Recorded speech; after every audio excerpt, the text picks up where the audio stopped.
Mimi nataka niseme askofu wetu. Mimi nasema pongezi Bishop Maina na Reverend Esther, pongezi kwa kutawazwa na kuongezwa ngazi ya uongozi katika kanisa letu la Kristo.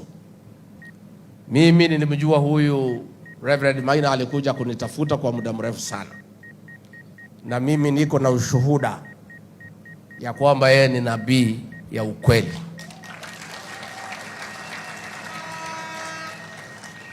Huyu Reverend Maina ya UTC alinitafuta nikiwa naibu wa rais, akakuja akaniketisha chini, akaniambia Mungu amenionyesha unapangiwa jama ya kutolewa kwa ofisi, na kabla ya mwaka huu uishe utatolewa.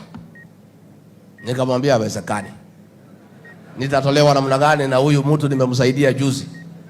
Akaniambia huyu umemsaidia ndio anakupangia na amepanga, na Mungu amenionyesha itakuwa namna hiyo.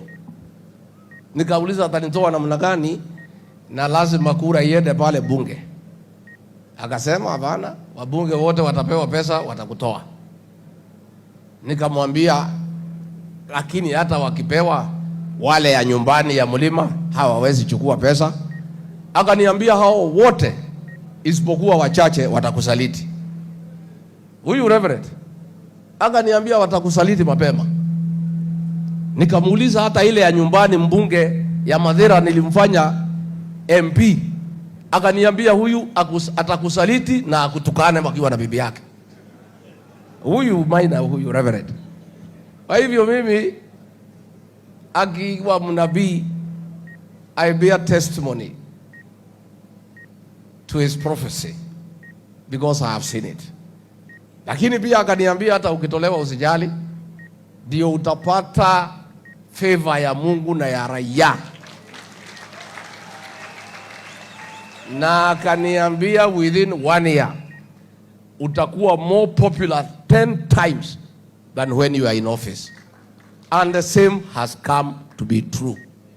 Kwa hivyo sisi tunapenda watumishi wa Mungu, na sana tunataka manabii ya ukweli, kwa sababu pia iko manabii ya uongo, si ndio? Juzi nimeona Wakorintho wameenda pale, mnabii ya uongo ametokea pale, anasema ati Mungu amemwambia ati Kasoko atakuwa 2 term. Kwa jina ya Yesu manabii ya uongo washi